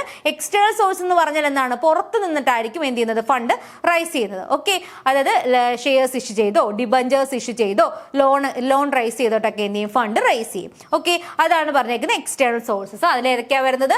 ലോൺസ് ഉണ്ട്, ഡിബഞ്ചേഴ്സ് ഉണ്ട്, ഷെയർസ് ഉണ്ട്. അപ്പൊ ഫസ്റ്റ് ഫണ്ടിന്റെ ക്ലാസിഫിക്കേഷൻ അല്ലെങ്കിൽ സോഴ്സ് ഓഫ് ഫണ്ടിന്റെ ക്ലാസിഫിക്കേഷൻ എന്ന് പറയുന്നത് അക്കോർഡിംഗ് ടു ഓണർഷിപ്പ് ആയിരുന്നു. ഓണർഷിപ്പ് ബേസ് ചെയ്തിട്ട് ഓൺഡ് ഫണ്ട് എന്നും ബോറോഡ് ഫണ്ട് എന്നും 2ആയിട്ട് ക്ലാസിഫൈ ചെയ്തു. അടുത്തതെന്ന് പറഞ്ഞ എന്താണ്? സോഴ്സ് ഓഫ് ജനറേഷൻ ആയിരുന്നു. സോഴ്സ് ഓഫ് ജനറേഷൻ അനുസരിച്ച് ഇന്റേണൽ സോഴ്സസും അതുപോലെ തന്നെ എക്സ്റ്റേണൽ സോഴ്സ് എന്നും ക്ലാസിഫൈ ചെയ്തു. നെക്സ്റ്റ് ക്ലാസിഫിക്കേഷൻ എന്ന് പറയുന്നത് on the basis of purpose ആണ്. ഇതിവിടെ എഴുതിയിട്ടില്ല. On the basis of purpose okay. On the basis of purpose എത്രയായിട്ട് ക്ലാസിഫൈ ചെയ്യുന്നുണ്ട്? ഫിക്സഡ് ക്യാപിറ്റൽ എന്നും അതുപോലെ തന്നെ വർക്കിംഗ് ക്യാപിറ്റൽ എന്നും രണ്ടായിട്ട് ക്ലാസിഫൈ ചെയ്യുന്നുണ്ട്. Fixed capital is the long term investment in asset that a business uses to support production and growth. Fixed capital എന്ന് പറയുന്നത് എന്താണ്? ഒരു ബിസിനസ്സിൽ ലോങ് ടേം ഇൻവെസ്റ്റ്മെന്റിന് വേണ്ടിയിട്ടായിരിക്കും ഈ പറയുന്ന ഫിക്സഡ് ക്യാപിറ്റൽ യൂസ് ചെയ്യുന്നത്. അതായത് ലോങ് ടേം അസറ്റിലേക്കൊക്കെ എന്ത് ചെയ്യുന്നു? ഇൻവെസ്റ്റ് ചെയ്യുന്നു. ഓക്കെ. വർക്കിംഗ് ക്യാപിറ്റൽ എന്ന് പറഞ്ഞാൽ ഷോർട്ട് ടേം ഫണ്ടാണ്. ആ ഷോർട്ട് ടേം ഫണ്ട് എന്ന് പറഞ്ഞു കഴിഞ്ഞാൽ കറണ്ട് അസറ്റ്സിലേക്കോ അല്ലെങ്കിൽ ഷോർട്ട് ടേം നീഡ്സിനൊക്കെ വേണ്ടിയിട്ടായിരിക്കും ഇത് എന്ത് ചെയ്യുന്നത്? യൂട്ടിലൈസ് ചെയ്യുന്നത്. അപ്പോൾ പർപ്പസ് ബേസ് ലോങ് ടേം പർപ്പസിലേക്കാണെന്നുണ്ടെങ്കിൽ ഫിക്സഡ് ക്യാപിറ്റൽ ഉപയോഗിക്കും. ഷോർട്ട് ടേം പർപ്പസ് ആണെന്നുണ്ടെങ്കിൽ ഏത് ഉപയോഗിക്കും? വർക്കിംഗ് ക്യാപിറ്റൽ ഉപയോഗിക്കും. അപ്പോൾ പർപ്പസ് ബേസ് ചെയ്തിട്ട് രണ്ടായിട്ട് ക്ലാസിഫൈ ചെയ്യുന്നു. ഏതൊക്കെയാണ്? ഫിക്സഡ് ക്യാപിറ്റൽ എന്നും അതുപോലെ തന്നെ വർക്കിംഗ് ക്യാപിറ്റൽ എന്നും. നെക്സ്റ്റ് നാലാമത്തെ ക്ലാസിഫിക്കേഷൻ ആണ് അക്കോർഡിംഗ് ടു പീരിയഡ് എന്ന് പറയുന്നത്. ഓക്കെ. അപ്പൊ നമ്മൾ ഫണ്ടിന്റെ ക്ലാസിഫിക്കേഷൻ 3 രീതിയിലാണ് പറഞ്ഞത്. ഫസ്റ്റ് എന്ന് പറയുന്നത് ഇതാണ് ഓണർഷിപ്പ് ബേസ് ചെയ്തിട്ടുള്ളത്. രണ്ടാമത്തെ എന്ന് പറയുന്നത് സോഴ്സ് ഓഫ് ജനറേഷൻ ബേസ് ചെയ്തിട്ട്. മൂന്നാമത് ഏതാ പറഞ്ഞത്? പർപ്പസ് ബേസ് ചെയ്തിട്ട് പറഞ്ഞു. നാലാമത് ഏതാ പറഞ്ഞത്? അക്കോർഡിംഗ് ടു പീരിയഡ് ആണ് പറഞ്ഞത്. പീരിയഡ് ബേസ് ചെയ്തിട്ട് എന്ത് ചെയ്യാം? നമുക്ക് 3ആയിട്ട് തന്നെയാണ് ക്ലാസിഫൈ ചെയ്യുന്നത്. നമ്മൾ ആദ്യം പറഞ്ഞതാണ് short term capital, medium term capital, അതുപോലെ തന്നെ long term capital. Short term capital എന്ന് പറഞ്ഞാൽ എന്താണ്? ലെസ് ദാൻ 1 ഇയർ ആണ്. മീഡിയം ടേം ക്യാപിറ്റൽ എന്ന് പറയുന്നത് എന്താണ്? 1 to 5 years ആയിരിക്കും ആ ഒരു ഫണ്ടിന്റെ റിക്വയർമെന്റ് എന്ന് പറയുന്നത്. നെക്സ്റ്റ് ഏതാണ്? ലോങ് ടേം ക്യാപിറ്റൽ ആണ്. അതെന്ന് പറയുന്നത് എന്താണ്? മോർ ദാൻ 5 ആണ്. അതായത് ലോങ് ടേം ക്യാപിറ്റൽ എന്ന് പറയുന്നത് എന്തിനു വേണ്ടിയിട്ടാണ്? ക്യാപിറ്റൽ എക്സ്പെൻഡിച്ചേഴ്സ് മീറ്റ് ചെയ്യുന്നതിന് വേണ്ടിയിട്ടാണ് ഈ പറയുന്ന ലോങ് ടേം ക്യാപിറ്റൽ യൂസ് ചെയ്യുന്നത്. അപ്പൊ ഇത്രയാണ് സോഴ്സസ് ഓഫ് ഫണ്ടിന്റെ ക്ലാസിഫിക്കേഷൻ എന്ന് പറയുന്നത്. അപ്പൊ നമ്മൾ ഇന്നത്തെ ക്ലാസ്സിൽ എന്തൊക്കെയാണ് ഡിസ്കസ് ചെയ്തത്? നമ്മൾ ആദ്യം ഫംഗ്ഷൻസ് ഓഫ് ഫിനാൻഷ്യൽ മാനേജ്മെന്റ് പറഞ്ഞു. അത് ഏതൊക്കെയാണ്? 3 ഫംഗ്ഷൻസ് ആണ് വരുന്നത്. ഏതാണ്? ഫിനാൻസിങ് ഡിസിഷൻ ഉണ്ട്, ഇൻവെസ്റ്റ്മെന്റ് ഡിസിഷൻ ഉണ്ട്, അതുപോലെ തന്നെ ഡിവിഡൻഡ് ഡിസിഷൻ ഉണ്ട്. അതിൽ നമ്മൾ അതിനകത്ത് വരുന്ന എന്തൊക്കെയാണെന്നുള്ളത് നമ്മൾ പറഞ്ഞിരുന്നു. നെക്സ്റ്റ് നമ്മൾ നോക്കിയത് ഈ പറയുന്ന ഫിനാൻസിങ് ഡിസിഷൻ എന്താണെന്ന് നോക്കി. ഫിനാൻസിങ് ഡിസിഷനകത്ത് അതിൽ നമ്മൾ ഫണ്ട് പറഞ്ഞു, ഫണ്ടിന്റെ റിക്വയർമെന്റ്സ് പറഞ്ഞു, സോഴ്സസ് പറഞ്ഞു. പിന്നെ നമ്മൾ സോഴ്സസ് ഓഫ് ഫണ്ടിന്റെ ക്ലാസിഫിക്കേഷൻ ആണ് നോക്കിയത്. അത് 4 ബേസിസിൽ ക്ലാസിഫൈ ചെയ്തു. എന്താണ്? ഒന്നെന്ന് പറയുന്നത് അത് ഓണർഷിപ്പ് ബേസ് ചെയ്തിട്ട് രണ്ടായിട്ട് ക്ലാസിഫൈ ചെയ്തു. ഏതൊക്കെയാണ്? ഓൺഡ് ഫണ്ട് എന്നും ബോറോഡ് ഫണ്ട് എന്നും. ഓണ്ടിൽ തന്നെ ഏതൊക്കെ വരുന്നുണ്ട്? ഓണ്ട് ക്യാപിറ്റൽ വരുന്നതാണ് equity shares, preference shares, return earnings. Return ഏർണിംഗ്സിന് മറ്റൊരു പേരെന്താണ്? Ploughing back of profit. Okay. Next നമ്മൾ ബോറോഡ് ക്യാപിറ്റൽ എന്താണെന്ന് നോക്കി. ബോറോഡ് ക്യാപിറ്റലിന്റെ ഫീച്ചേഴ്സ് നോക്കി. അതുപോലെ തന്നെ ബോറോഡ് ക്യാപിറ്റൽ വരുന്ന ഏതൊക്കെയാണ് 4 സോഴ്സസ് എന്ന് പറയുന്നത്? അതിൽ ഡിബഞ്ചേഴ്സ് വരുന്നുണ്ട്. ഡിബഞ്ചേഴ്സ് തന്നെ ഡിബഞ്ചേഴ്സിന്റെ ടൈപ്സ് നോക്കി. പിന്നെ പബ്ലിക് ഡെപ്പോസിറ്റ്സ് പറഞ്ഞു, കൊമേഴ്സ്യൽ ബാങ്ക്സ് പറഞ്ഞു, ഡിഫറെന്റ് സ്പെഷ്യലൈസ്ഡ് ഫിനാൻഷ്യൽ ഇൻസ്റ്റിറ്റ്യൂഷൻസ് അല്ലെങ്കിൽ ഡെവലപ്മെന്റ് ബാങ്ക്സ് എന്തൊക്കെയാണെന്ന് പറഞ്ഞു. ഓക്കെ. അത് കഴിഞ്ഞിട്ട് നമ്മൾ നോക്കിയത് എന്താണ്? സോഴ്സസ് ഓഫ് ജനറേഷൻ അനുസരിച്ചുള്ള ക്ലാസിഫിക്കേഷൻ ആണ്. അതിനകത്ത് ഇന്റേണൽ സോഴ്സും എക്സ്റ്റേണൽ സോഴ്സും പറഞ്ഞു. ഇന്റേണൽ സോഴ്സിൽ വരുന്ന ഏതൊക്കെയാണ്? പ്രോഫിറ്റ്സ് അല്ലെങ്കിൽ സർപ്ലസ്, അതുപോലെ തന്നെ റിട്ടേൺ ഏർണിംഗ്സ് പറഞ്ഞു. എക്സ്റ്റേണലിൽ വരുന്നതാണ് ലോൺ ഉണ്ട്, ഡിബഞ്ചേഴ്സ് ഉണ്ട്, അതുപോലെ ഷെയർസ് ഉണ്ട്. പിന്നെ on the base of purpose base ചെയ്തിട്ട് ഫിക്സഡ് ക്യാപിറ്റൽ ഉണ്ട്, വർക്കിംഗ് ക്യാപിറ്റൽ ഉണ്ട്. ലാസ്റ്റ് നമ്മൾ പറഞ്ഞ ഏതാണ്? അക്കോർഡിംഗ് ടു പീരിയഡ് ആണ്. അക്കോർഡിംഗ് ടു പീരിയഡിൽ ഷോർട്ട് ടേം ക്യാപിറ്റൽ ഉണ്ട്, മീഡിയം ടേം ക്യാപിറ്റൽ ഉണ്ട്, അതുപോലെ തന്നെ ലോങ് ടേം ക്യാപിറ്റൽ ഉണ്ട്. ഷോർട്ട് ടേം ആണെന്നുണ്ടെങ്കിൽ ലെസ് ദാൻ 1 ഇയർ ആണ്. മീഡിയം ടേം ആണെന്നുണ്ടെങ്കിൽ 1 to 5 years ആണ്. ലോങ് ടേം ക്യാപിറ്റൽ ആണെന്നുണ്ടെങ്കിൽ മോർ ദാൻ 5 years ആണ്. അപ്പൊ ഇത്രയാണ് ഇന്നത്തെ ക്ലാസ്സിൽ നമ്മൾ നോക്കിയത്. ഇനിയിപ്പോൾ നമ്മൾ നെക്സ്റ്റ് ക്ലാസ് മുതൽ നോക്കാനുള്ളത് ഈ ഫിനാൻസിങ് ഡിസിഷനകത്ത് വരുന്ന ക്യാപിറ്റൽ സ്ട്രക്ചർ, അതുപോലെ ലിവറേജ് അനാലിസിസ്, അതുപോലെ കോസ്റ്റ് ഓഫ് ക്യാപിറ്റൽ. പിന്നെ ഇൻവെസ്റ്റ്മെന്റ് ഡിസിഷനിൽ ക്യാപിറ്റൽ ബഡ്ജറ്റിങ്ങും വർക്കിംഗ് ക്യാപിറ്റലും നോക്കും. പിന്നെ അതുപോലെ തന്നെ ഡിവിഡൻഡ് പോളിസിയും അതുപോലെ തന്നെ റീടേൺഡ് ഏർണിംഗ്സും നോക്കും. ഓക്കെ. അപ്പൊ ഇത്രയും പഠിച്ചു കഴിയുമ്പം ഈ പറയുന്ന ഫിനാൻഷ്യൽ മാനേജ്മെന്റ് എന്ന് പറയുന്ന സബ്ജക്ട് കഴിയും. ഇനി നമുക്ക് ഇന്നത്തെ ക്ലാസ്സുമായിട്ട് ബന്ധപ്പെട്ടുള്ള പ്രധാനപ്പെട്ട ക്വസ്റ്റ്യൻസ് ഒന്ന് ഡിസ്കസ് ചെയ്യാം. First question, which of the following is not a source of funding for companies? ഫണ്ടിങ്ങിന്റെ സോഴ്സ് അല്ലാത്തത് ഏത്? ഒരു കമ്പനിയെ സംബന്ധിച്ച് ഫിനാൻസിന്റെ അല്ലെങ്കിൽ ഫണ്ടിന്റെ സോഴ്സ് അല്ലാത്തത് ഏതെന്നാണ് ചോദിക്കുന്നത്. ഓപ്ഷൻ എ ഡെപ്റ്റ്, option B equity, option C returned earnings, അതുപോലെ തന്നെ ലാസ്റ്റ് ഏതാണ്? Market research. ഓക്കെ. ഈ ക്വസ്റ്റ്യൻ കാണുമ്പോൾ തന്നെ നിങ്ങൾക്ക് അറിയാം നമ്മൾ പഠിച്ചതാണ്. ഡിഫറെന്റ് സോഴ്സസ് ഓഫ് ഫിനാൻസിൽ ഡെപ്റ്റ് പറഞ്ഞു, ഇക്വിറ്റി പറഞ്ഞു, അതുപോലെ തന്നെ റിട്ടേൺഡ് ഏർണിംഗ്സ് പറഞ്ഞു. അപ്പൊ ഇവിടെ ഏതായിരിക്കും ആൻസർ ആയിട്ട് വരുന്നത്? മാർക്കറ്റ് റിസർച്ച് ആണ് ആൻസർ ആയിട്ട് വരുന്നത്. Next question, when a company finances its operation through ഡെപ്റ്റ് which of the following is true. Okay, ഒരു കമ്പനി അവരുടെ ഓപ്പറേഷൻസ് ഫിനാൻസ് ചെയ്യുന്നത് ഡെപ്റ്റ് ഉപയോഗിച്ചു കൊണ്ടാണെന്നുണ്ടെങ്കിൽ ഈ താഴെ പറയുന്നത് ഏതൊക്കെ സ്റ്റേറ്റ്മെന്റ് ആണ് ട്രൂ ആയിട്ടുള്ളതെന്നാണ് ചോദിക്കുന്നത്. ഓപ്ഷൻ എ എന്താണ്? Company does not have to repay the debt. Option B, the company has an obligation to make regular interest payment. Option C, എന്താണ്? The company's equity holder returns are guaranteed. Option D, debt increases the company's equity base. Okay, അപ്പൊ എന്താണ് ഇതിൽ ഏതായിരിക്കും ഡെപ്റ്റുമായിട്ട് ബന്ധപ്പെട്ടുള്ള correct ആയിട്ട് വരുന്നത്?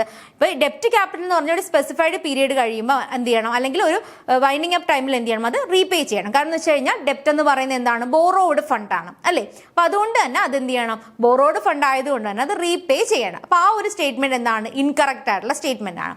രണ്ടാമത്തെ എന്താ പറഞ്ഞേക്കുന്നത്? Company has an obligation to make regular interest payment എന്നാ പറഞ്ഞേക്കുന്നത്. അപ്പൊ എന്താണ്? അത് കറക്റ്റ് ആയിട്ടുള്ള ഒരു സ്റ്റേറ്റ്മെന്റ് ആണ് അല്ലെ? കമ്പനി എന്ത് ചെയ്യണം? കമ്പനിക്ക് ഒരു ഒബ്ലിഗേഷൻ ഉണ്ട്. എന്താണ്? ഫണ്ട് ബോറോ ചെയ്ത് കഴിഞ്ഞാൽ, അതായത് ഡെപ്റ്റ് ഉണ്ടെന്നുണ്ടെങ്കിൽ ആ ഡെപ്റ്റിന് എന്ത് ചെയ്യണം? റെഗുലർ പേയ്മെന്റ്, അതായത് റെഗുലർ ഇൻട്രസ്റ്റ് പേയ്മെന്റ് ചെയ്യണം. അപ്പൊ ഇവിടെ ആൻസർ എന്ന് പറയുന്നത് ഏതാണ്? ഓപ്ഷൻ ബി ആണ് ആൻസർ ആയിട്ട് വരുന്നത്. Company has an obligation to make regular interest payment. Next question, which financing option can dilute existing shareholders ownership. Existing ഷെയർഹോൾഡേഴ്സിന്റെ ഓണർഷിപ്പ് ഡൈല്യൂട്ട് ചെയ്യുന്ന ഒരു ഫിനാൻസിങ് ഓപ്ഷൻ ഏതാ ചോദിച്ചേക്കുന്നത്. Option A issuing bonds, option B taking a bank loan, option C issuing new shares of stock, option D returned earnings. Okay, അപ്പൊ existing ഷെയർഹോൾഡേഴ്സിന്റെ ownership dilute ചെയ്യുന്നത് എങ്ങനെയാണ്? അതായത് പുതിയ ഷെയർസ് ഇഷ്യൂ ചെയ്യുമ്പോഴായിരിക്കും. അപ്പൊ ഇവിടെ ആൻസർ എന്ന് പറയുന്നത് ഏതാണ്? Option C, issuing new shares of stock. Next question, what is share? Share എന്ന് വെച്ചാൽ എന്താണ്? Option A type of loan, option B a unit of ownership in a company, option C a ഡെപ്റ്റ് instrument, option D എന്താണ്? A financial derivative. Okay, ഏതാണ് എന്താണ് share എന്ന് പറയുന്നത്? Share എന്ന് പറഞ്ഞു കഴിഞ്ഞാൽ ഓണർഷിപ്പിന്റെ ഒരു യൂണിറ്റ് ആണ് അല്ലെ? അല്ലെങ്കിൽ ഒരു കമ്പനിയിൽ ഉള്ള ഷെയർ ഹോൾഡേഴ്സിന്റെ ആ കമ്പനിയിൽ മേലുള്ള ഇൻട്രസ്റ്റിന്റെ അത് മോണിറ്ററി ടേംസിൽ എക്സ്പ്രസ് ചെയ്ത് കഴിഞ്ഞാൽ അതിനാണെന്ന് പറയുന്നത് ഷെയർ എന്ന് പറയുന്നത്. ഓക്കെ, അതായത് ഒരു കമ്പനിയെ സംബന്ധിച്ച് അവരുടെ ടോട്ടൽ ക്യാപിറ്റലിനെ ഡിഫറെന്റ് യൂണിറ്റ്സ് ആയിട്ട് ഡിവൈഡ് ചെയ്യുന്നു. ആ ഓരോ യൂണിറ്റിനെയും എന്തെന്ന് പറയാം? ഷെയർ എന്ന് പറയാം. ആ ഷെയർ ഹോൾഡ് ചെയ്യുന്നവരെ ഷെയർ ഹോൾഡേഴ്സ് എന്ന് പറയും. Okay, share holders are the real owners of the company. Okay, അപ്പൊ ഷെയർ എന്ന് പറയുന്നത് എന്താണ്? എ യൂണിറ്റ് ഓഫ് ഓണർഷിപ്പിന്റെ കമ്പനിയാണ്. ഇവിടെ ആൻസർ എന്ന് പറയുന്നത് ഓപ്ഷൻ ബി ആണ് ആൻസർ ആയിട്ട് വരുന്നത്. Next question, which of the following is a common reason for companies to issue shares? Okay, എന്താണ് അതായത് കമ്പനി ഷെയർസ് ഇഷ്യൂ ചെയ്യാനുള്ള പ്രധാനപ്പെട്ട കാരണം എന്തെന്നാ ചോദിക്കുന്നത്. Option A to reduce their exposure to risk, option B to raise capital for expansion, option C to pay off existing debts, option D to increase the number of employees. Okay, അപ്പൊ എന്തായിരിക്കും company shares തന്നെ issue ചെയ്യാനുള്ള കാര്യം എന്ന് പറയുന്നത്? Option B ആണ് വരുന്നത്, to raise capital for expansion. എന്താണ്? എക്സ്പാൻഷന് വേണ്ടിയിട്ട് ഫണ്ട് റൈസ് ചെയ്യുന്നതിന് വേണ്ടിയിട്ടാണ്, അല്ലെങ്കിൽ ക്യാപിറ്റൽ റൈസ് ചെയ്യുന്നതിന് വേണ്ടിയിട്ടാണ് കമ്പനി ഷെയർസ് എന്ത് ചെയ്യുന്നത്? ഇഷ്യൂ ചെയ്യുന്നത്. Next question, what is dividend? എന്താണ് ഡിവിഡൻഡ് എന്നാ ചോദിക്കുന്നത്. Option A the interest earned on bond, option B the profit distributed to shareholders, option C the initial amount invested in shares, option D the tax paid on stock transactions. Okay, നമുക്കറിയാം dividend എന്ന് പറഞ്ഞാൽ എന്താണ്? പ്രോഫിറ്റിന്റെ portion share ഹോൾഡേഴ്സിന് distribute ചെയ്ത് കൊടുക്കുന്നതിനെയാണ് dividend എന്ന് പറയുന്നത്. Okay, ആ ഒരു പ്രോഫിറ്റിന്റെ portion distribute ചെയ്യാതെ ബിസിനസ്സിൽ തന്നെ റീറ്റെയിൻ ചെയ്ത് കഴിഞ്ഞാൽ അതിന് നമ്മൾ എന്തെന്ന് പറയും? റിട്ടേൺഡ് ഏർണിങ്സ് എന്ന് പറയും. അപ്പൊ ഇവിടെ ആൻസർ ഏതായിട്ടാണ് വരുന്നത്? ഓപ്ഷൻ ബി ആണ് വരുന്നത്. The profit distributed to share holders is called dividend.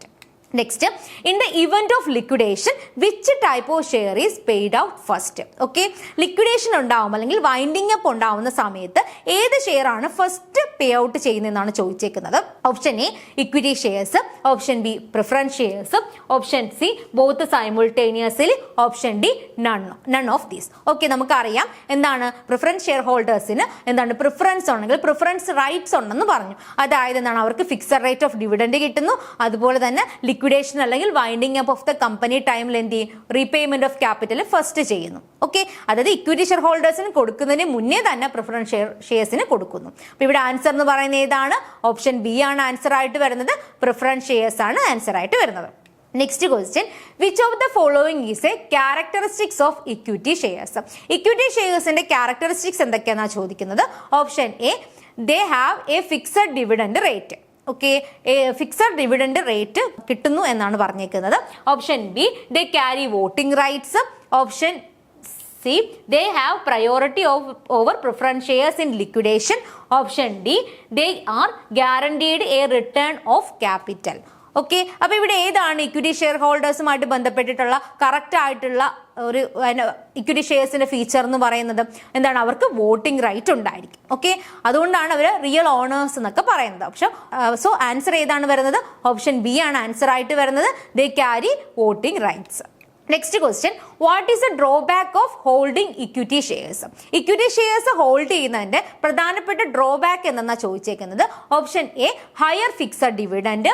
Option B, no voting rights. Option C, volatility in returns. Option D, priority in liquidation. Okay, higher fixed dividend അല്ലെങ്കിൽ fixed dividend കിട്ടുന്ന ആർക്കാണ്? Preference ഷെയർസിനാണ്. Voting right ഇല്ലാത്തത് ആർക്കാണ്? പറയുന്ന preference ഷെയർസിനാണ്. Okay, ഇതൊക്കെ എന്തുണ്ട്? Equity ഷെയർസിനുണ്ട്. Next പറയുന്നത് എന്താണ്? വോളറ്റിലിറ്റി ഇൻ റിട്ടേൺ, അതായത് റിട്ടേണിൽ ഉണ്ടാകുന്ന വേരിയേഷൻ. അത് എന്ന് പറയുന്നത് എന്തിന്റെ ഡ്രോബാക്ക് ആണ്? ഇക്വിറ്റി ഷെയർസിന്റെ ഡ്രോബാക്ക് ആണ്. അതായത് പ്രോഫിറ്റ് കൂടുതൽ ഉണ്ടെങ്കിൽ എല്ലാവർക്കും കൊടുത്തു കഴിഞ്ഞിട്ടുള്ള പോർഷൻ എന്ത് ചെയ്യും? അവർക്ക് കിട്ടും. പക്ഷേ പ്രോഫിറ്റ് ഇല്ല, ലോസ് ആണെന്നുണ്ടെങ്കിൽ എന്താണ്? ഈ ഇക്വിറ്റി ഷെയർസിന് ഒന്നും കിട്ടില്ല. അപ്പൊ അതുകൊണ്ട് തന്നെ അതാണ് ഇതിന്റെ ഒരു ഡ്രോബാക്ക് എന്ന് പറയുന്നത്. അപ്പൊ ഇവിടെ ആൻസർ ഏതാണ് വരുന്നത്? ഓപ്ഷൻ സി ആണ് വരുന്നത്. വോളറ്റിലിറ്റി ഇൻ റിട്ടേൺ ആണ് ഏതിന്റെ ഡ്രോബാക്ക് എന്ന് പറയുന്നത്? ഇക്വിറ്റി ഷെയർസിന്റെ ഡ്രോബാക്ക് എന്ന് പറയുന്നത്. Next question, preference shares can be classified into which of the following types? Preference ഷെയർസിന്റെ ക്ലാസിഫിക്കേഷൻ എന്നാ ചോദിച്ചേക്കുന്നത്. ഓപ്ഷൻ എ എന്താണ്? Cumulative and non cumulative. Option B, redeemable and irredeemable. Option C, convertible and non convertible. Option D, all of the above. അപ്പൊ നമ്മൾ preference ഷെയർസിന്റെ classification പഠിച്ചപ്പോൾ പറഞ്ഞതാണ് എന്താണ്? പ്രിഫറൻസ് ഷെയർസിന് ക്യുമുലേറ്റീവ് ഉണ്ട്, നോൺ ക്യുമുലേറ്റീവ് പ്രിഫറൻസ് ഷെയർസ് ഉണ്ട്, റെഡീമബിൾ ഇറഡീമബിൾ ഉണ്ട്, കൺവെർട്ടബിൾ നോൺ കൺവെർട്ടബിൾ ഉണ്ട്. അപ്പൊ അതുകൊണ്ട് തന്നെ ഇവിടെ ആൻസർ ഏതാണ് വരുന്നത്? ഓപ്ഷൻ ഡി ആണ് വരുന്നത്. ഓൾ ഓഫ് ദി എബോ ആണ് ആൻസർ ആയിട്ട് വരുന്നത്. Next question, which type of shares tend to be less risky for investors? ഇൻവെസ്റ്റേഴ്സിന് റിസ്ക് കുറവുള്ള അത് ഏത് ടൈപ്പ് ഓഫ് ഷെയറിനെന്നാണ് ചോദിച്ചേക്കുന്നത്. Option A, equity shares. Option B, preference shares. Option C, both are equally risky. Option D, none of the above. Risk കുറവുള്ളത് ഏതിനാണ് ചോദിച്ചേക്കുന്നത്. അപ്പൊ നമുക്കറിയാം ഏതാണ്? പ്രിഫറൻസ് ഷെയർസിനാണ് റിസ്ക് കുറവുള്ളത്. ഇക്വിറ്റി ഷെയർസിനെ കമ്പയർ ചെയ്യുമ്പോൾ പ്രിഫറൻസ് ഷെയർ ഹോൾഡേഴ്സിന് പ്രിഫറൻസ് ഉള്ളത് കൊണ്ട് തന്നെ അല്ലെങ്കിൽ പ്രിഫറൻഷ്യൽ റൈറ്റ്സ് ഉള്ളത് കൊണ്ട് തന്നെ അവർക്ക് എന്താണ്? റിസ്ക്കും കുറവായിരിക്കും. Next question, what is the primary reason companies issue equity shares? Equity shares issue ചെയ്യുന്നതിന്റെ പ്രൈമറി റീസൺ എന്തെന്നാണ് ചോദിച്ചേക്കുന്നത്. ഓപ്ഷൻ എ, ടു ഒബ്റ്റെയിൻ ഡെപ്റ്റ് financing. Option B, to raise permanent capital. Option D, to provide fixed return. Option D, to avoid dilution of ownership. എന്താണ് equity shares ഒരു company issue ചെയ്യുന്നതിനുള്ള primary reason എന്ന് പറയുന്നത്? എന്താണ്? To raise permanent capital. എന്താണ് permanent capital?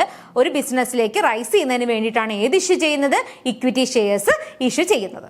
Next question, which of the following statement is true regarding preference shares? Preference ഷെയർസിന് എന്റെ കേസിൽ ഏതാണ് ശരിയായിട്ടുള്ള സ്റ്റേറ്റ്മെന്റ് എന്നാ ചോദിച്ചേക്കുന്നത്. Option A, they always have voting right. Option B, dividends are paid before equity dividend. Option C, they are riskier than equity shares. Option D, they cannot be converted in to equity shares. Okay, അപ്പൊ ഇതിൽ ഏതാണ് preference ഷെയർസുമായിട്ട് ബന്ധപ്പെട്ടിട്ട് true ആയിട്ടുള്ള statement എന്ന് പറയുന്നത്? Option B ആണ് ശരിയായിട്ടുള്ള statement എന്ന് പറയുന്നത്. എന്താണ്? Dividends are paid before equity dividend. Equity share ഹോൾഡേഴ്സിന് ഡിവിഡൻഡ് കൊടുക്കുന്നതിന് മുൻപ് തന്നെ ആർക്ക് ഡിവിഡൻഡ് കൊടുക്കും? പ്രിഫറൻഷ്യൽ ഷെയർ ഹോൾഡേഴ്സിന് ഡിവിഡൻഡ് കൊടുക്കും. ഓക്കെ, അപ്പൊ ഇവിടെ ആൻസർ എന്ന് പറയുന്നത് ഓപ്ഷൻ ബി ആണ്. Dividends are paid before equity dividend. Next, what is a debenture? എന്താണ് ഡിബഞ്ചർ എന്നാ ചോദിച്ചേക്കുന്നത്. Option A, a type of equity instrument. Option B, a long term security that yields a fixed interest. Option C A short term loan, option D A type of real estate investment. Okay, അപ്പൊ എന്താണ് debenture എന്ന് പറയുന്നത്? ഇതൊരു long term security ആണ് അല്ലെ, ഒരു fixed interest rate ഉള്ള ഒരു ലോങ് ടേം സെക്യൂരിറ്റീസിനെ ആണെന്ന് പറയുന്നത്, സെക്യൂരിറ്റി ആണെന്ന് പറയുന്നത് ഡിബഞ്ചർ എന്ന് പറയുന്നത്. അപ്പൊ ഇവിടെ ആൻസർ എന്ന് പറയുന്നത് ഏതാണ്? ഓപ്ഷൻ ബി ആണ് വരുന്നത്, a long term security that yields a fixed interest. Next question, which of the following statement about debenture is true? ഡിബഞ്ചറിനെ സംബന്ധിച്ച് ഏതാണ് ശരിയായിട്ടുള്ള സ്റ്റേറ്റ്മെന്റ് എന്നാണ് ചോദിച്ചേക്കുന്നത്. Option A, debenture holders are the owners of the company. Option B, debentures are riskier than stock. Option C, debentures have a claim on asset before share holders in the event of liquidation. Option D, debentures do not pay interest. അപ്പൊ ഡിബഞ്ചറുമായിട്ട് ബന്ധപ്പെട്ടിട്ടുള്ള ശരിയായിട്ടുള്ള statement ഏതാണ് എന്ന് പറയുന്നത് option C ആണ്. Debentures have a claim on assets before share holders in the event of liquidation. Next question, what is a naked debenture? Okay, അപ്പൊ naked debenture എന്ന് പറയുന്നത്, അതിന് നേക്ഡ് ഡിബഞ്ചറെ തന്നെ നമ്മൾ എന്തെന്ന് പറയും? അൺസെക്യൂർഡ് ഡിബഞ്ചർ എന്ന് മറ്റൊരു പേരുണ്ട് അല്ലേ. ഓക്കെ, അപ്പൊ നേക്ഡ് ഡിബഞ്ചർ അല്ലെങ്കിൽ അൺസെക്യൂർഡ് ഡിബഞ്ചർ. ഇവിടുത്തെ ഓപ്ഷൻ ഏതൊക്കെയാണ്? Option A debenture that is secured by specified asset. Option B, a debenture that is not secured by any collateral. Option C, a debenture that is convertible into equity shares. Option D എന്താണ്? A debenture that pays interest in kind. Okay, naked debenture അല്ലെങ്കിൽ unsecured debenture എന്ന് പറഞ്ഞാൽ എന്താണ്? അവിടെ ഒരു security ഉണ്ടാവില്ല, അല്ലെങ്കിൽ collateral securities ഒന്നും ഇത്തരം ഡിബഞ്ചേഴ്സിന്റെ കേസിൽ ഉണ്ടാവില്ല. അപ്പൊ ഇവിടെ ആൻസർ എന്ന് പറയുന്നത് ഏതാണ്? ഓപ്ഷൻ ബി ആണ് ആൻസർ ആയിട്ട് വരുന്നത്, a debenture that is not secured by any collateral. Okay, അങ്ങനെയുള്ള ഡിബഞ്ചേഴ്സിനെയാണ് നേക്ഡ് അല്ലെങ്കിൽ അൺസെക്യൂർഡ് ഡിബഞ്ചേഴ്സ് എന്ന് പറയുന്നത്. Next question, assertion reasoning question ആണ്. Assertion, development banks play a crucial role in economic growth by funding infrastructure projects. Reason, development banks are government owned institution that prioritize projects with social and economic benefits. Okay, ഇവിടെ answer എന്ന് പറയുന്നത് ഏതാണ്? Option A ആണ് answer ആയിട്ട് വരുന്നത്. Both A and R are true. R is a correct explanation of A. Okay, ഇവിടെ എന്താന്ന് നോക്കാം നമുക്ക്. അസർഷൻ എന്ന് പറയുന്നത് എന്താണ് പറഞ്ഞേക്കുന്നത്? Development banks plays a crucial role in economic growth by funding infrastructure projects. Okay, എന്താണ് ഇൻഫ്രാസ്ട്രക്ചർ പ്രോജക്ട്സിനൊക്കെ എന്ത് ചെയ്യുന്നത്? ഫണ്ട് പ്രൊവൈഡ് ചെയ്തിട്ട് അതിന്റെ എക്കണോമിക് ഗ്രോത്ത് എന്ത് ചെയ്യുക? കൂട്ടുക. ഓക്കെ, അതിന് വേണ്ടിയിട്ടുള്ള ഫണ്ട് പ്രൊവൈഡ് ചെയ്യുകയാണ് ആര് ചെയ്യുന്നത്? ഡെവലപ്മെന്റ് ബാങ്ക്സ് ചെയ്യുന്നത്. അതിന്റെ റീസൺ എന്താ പറഞ്ഞേക്കുന്നത്? Development banks are government owned institution. നമ്മൾ പറഞ്ഞതാണ് ഗവൺമെന്റ് ഓൺഡ് ഇൻസ്റ്റിറ്റ്യൂഷൻ ആണ് എന്ന് പറയുന്നത് ഡെവലപ്മെന്റ് ബാങ്ക്സ് എന്ന് പറയുന്നത്. That prioritise project with social and economic benefit. Social economic benefits ഉള്ള പ്രോജക്ട്സിലേക്കായിരിക്കും ഏത് ഫണ്ട് പ്രൊവൈഡ് ചെയ്യുന്നത്? ഡെവലപ്മെന്റ് ബാങ്ക്സ് എന്ത് ചെയ്യുന്നത്? ഫണ്ട് പ്രൊവൈഡ് ചെയ്യുന്നത്. ഓക്കെ, അപ്പൊ അത് രണ്ടും എന്താണ്? കറക്റ്റ് ആണ്. അതുപോലെ തന്നെ എന്താണ് ആറെന്ന് പറയുന്നത് കറക്റ്റ് എക്സ്പ്ലനേഷൻ ഓഫ് എ ആണ്. Next, which of the following statement is true about retained profits? Retained profits അല്ലെങ്കിൽ പ്ലഫിംഗ് ബാക്ക് ഓഫ് പ്രോഫിറ്റ് അല്ലെങ്കിൽ റീടേൺഡ് ഏർണിംഗ്സ് എന്ന് പറയും. താഴെ തന്നിരിക്കുന്ന സ്റ്റേറ്റ്മെന്റിൽ ഏതാണ് റീടേൺഡ് ഏർണിംഗ്സുമായിട്ട് ബന്ധപ്പെട്ട് ട്രൂ ആയിട്ടുള്ള സ്റ്റേറ്റ്മെന്റ് എന്നാണ് ചോദിച്ചേക്കുന്നത്. Option A, they are always positive numbers. Option B, they are a part of share holders equity. Option C, they can only be used for paying dividends. Option D, they do not affect the balance sheet. Okay, അപ്പൊ എന്താണ് റീടേൺഡ് ഏർണിംഗ്സുമായിട്ട് ബന്ധപ്പെട്ട ശരിയായിട്ടുള്ള statement എന്ന് പറയുന്നത്? Option B ആണ് answer ആയിട്ട് വരുന്നത്. They are a part of share holders equity. Share holders ഇക്വിറ്റിയുടെ ഒരു പാർട്ടാണ് അല്ലേ.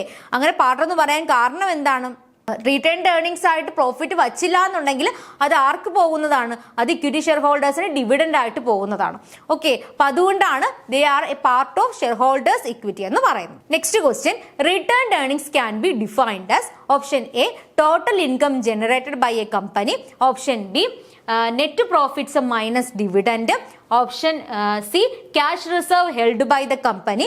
Option D, all of the company's revenue. Okay, retained earnings എന്തെന്നാ ചോദിക്കുന്നത്. അപ്പൊ പ്രോഫിറ്റിന്റെ പോർഷൻ ഡിവിഡൻഡ് ആയിട്ട് കൊടുക്കാതിരുന്നു കഴിഞ്ഞാൽ, അത് കൊടുക്കാതെ ആ ബിസിനസ്സിൽ തന്നെ റീഇൻവെസ്റ്റ് ചെയ്ത് കഴിഞ്ഞാൽ അതിനെയാണെന്ന് പറയുന്നത് റീടേൺഡ് ഏർണിംഗ്സ് എന്ന് പറയുന്നത്. ഓക്കെ, അപ്പൊ എന്താണ് റീടേൺഡ് ഏർണിംഗ്സിന്റെ ഒരു ഡെഫിനിഷൻ ആയിട്ട് നമുക്ക് ഇവിടെ പറയാൻ പറ്റുന്നത്?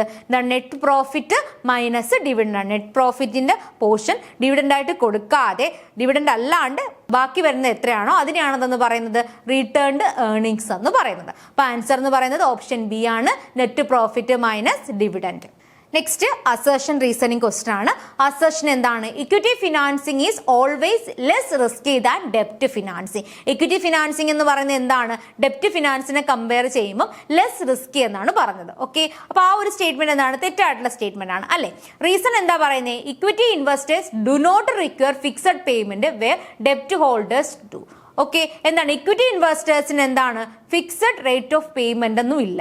ഓക്കെ, അത് വേറെ ഡെപ്റ്റ് ഹോൾഡേഴ്സ് ഡു. അതിൽ ഓപ്ഷൻസ് ഏതൊക്കെയാണ്? Both A and R are true, R is the correct explanation of A. B എന്താ പറയുന്നത്? Both A and R are true but R is not correct explanation of A. Option C A is true but R is false. Option D എന്താണ്? A is false but R is true. Option E എന്താ പറയുന്നത്? Both A and R are false. അപ്പൊ ഇവിടെ എന്താണ്?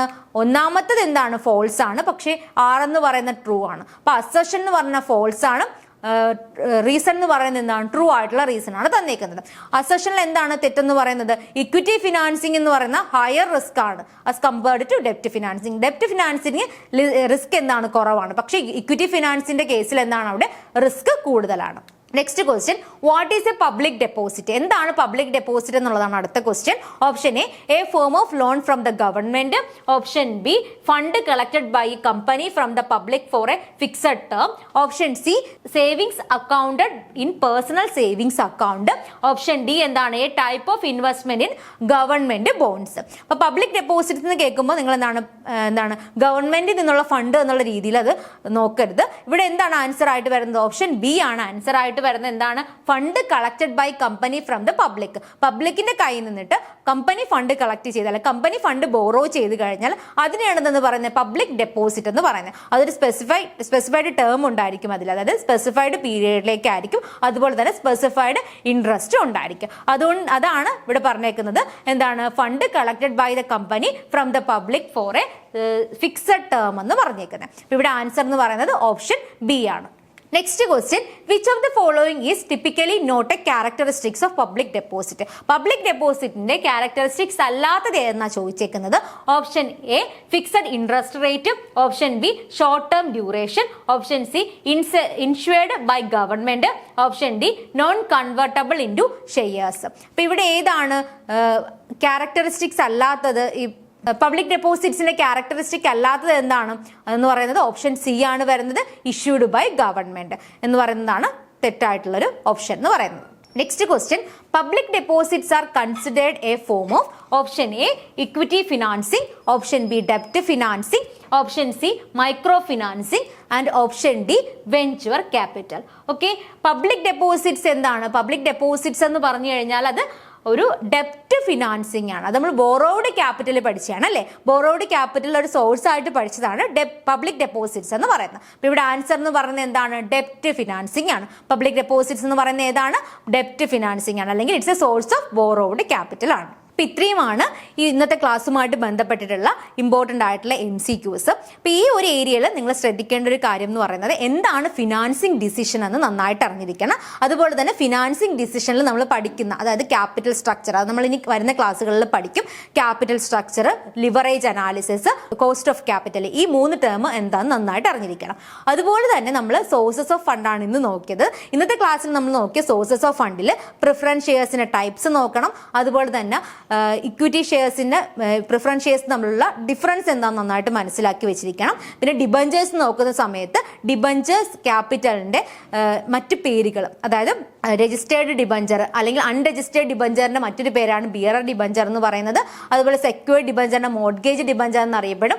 അതുപോലെ എന്താണ് irredeemable ഡിബഞ്ചറിന് perpetual debenture എന്നറിയപ്പെടും. Naked debenture, അതുപോലെ unsecured debenture, ഇതൊക്കെ എന്താണെന്നുള്ള ജസ്റ്റ് അറിഞ്ഞിരിക്കണം. പിന്നെ റിട്ടേൺഡ് ഏർണിംഗ്സിന്റെ മറ്റ് പേര് അതാണ് പ്ലഫിംഗ് ബാക്ക് ഓഫ് പ്രോഫിറ്റ് എന്ന് പറയുന്നത് റിട്ടേൺ ഏർണിംഗിന്റെ മറ്റൊരു പേരാണ്. റിട്ടേൺ ഏർണിംഗ്സിന് സെൽഫ് ഫിനാൻസ് എന്നും അറിയപ്പെടുന്നുണ്ട്. കാരണം എന്താണ്? അതൊരു ഇന്റേണൽ സോഴ്സ് ഓഫ് ഫിനാൻസ് ആയതുകൊണ്ടാണ്.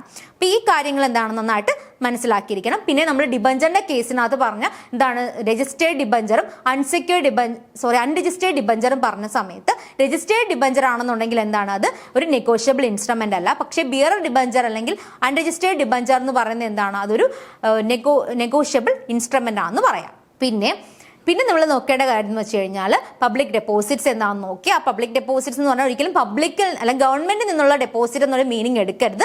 എന്താണ് പബ്ലിക്കിന്റെ കയ്യിൽ നിന്നിട്ട് കമ്പനി ബോറോയ് ചെയ്യുന്നതാണ് എന്ന് പറയുന്ന പബ്ലിക് ഡെപ്പോസിറ്റ് എന്ന് പറയുന്നത്. പിന്നെ അതുപോലെ തന്നെ ഡിഫറെന്റ് ഫിനാൻഷ്യൽ ഇൻസ്റ്റിറ്റ്യൂഷൻസും അതിന്റെ എന്നാണ് എസ്റ്റാബ്ലിഷ് ചെയ്തതെന്നുള്ള ഇയറും നന്നായിട്ട് പഠിച്ചിരിക്കണം. അത് മാച്ച് ദ ഫോളോയിങ് ക്വസ്റ്റ്യൻസ് വരാൻ ചാൻസ് ഉള്ള ഒരു ഏരിയ ആണ്. പിന്നെ കൊമേഴ്സ്യൽ ബാങ്ക്സ് കൊടുക്കുന്ന പ്രധാനപ്പെട്ട ഫിനാൻഷ്യൽ സർവീസസ് അറിയുക. പിന്നെ നമ്മൾ അടുത്ത ക്ലാസിഫിക്കേഷൻ നമ്മൾ ഫണ്ടിന്റെ ക്ലാസിഫിക്കേഷൻ പഠിച്ച സമയത്ത് എന്താണ് ഓണർഷിപ്പ് ആ ബോറോഡ് പഠിച്ച പോലെ വേറൊരു ക്ലാസിഫിക്കേഷൻ ആണ് on the base of purpose. അതുപോലെ തന്നെ ഫണ്ട് ജനറേഷനുമായിട്ട് അതായത് ഇന്റേണൽ സോഴ്സസ് എക്സ്റ്റേണൽ സോഴ്സ് അത് നന്നായിട്ട് അറിഞ്ഞിരിക്കണം. പിന്നെ ആ ഒരു ടൈം പീരിയഡ് അതായത് ഫണ്ടിന്റെ long term requirement, short term requirement, medium term requirement അതിന്റെ പീരിയഡ് എത്ര എന്നുള്ളത് നന്നായിട്ട് അറിഞ്ഞിരിക്കണം. അപ്പൊ ഇത്രയാണ് ഇന്നത്തെ ക്ലാസ്സിൽ നമ്മൾ ഡിസ്കസ് ചെയ്തത്. Thank you.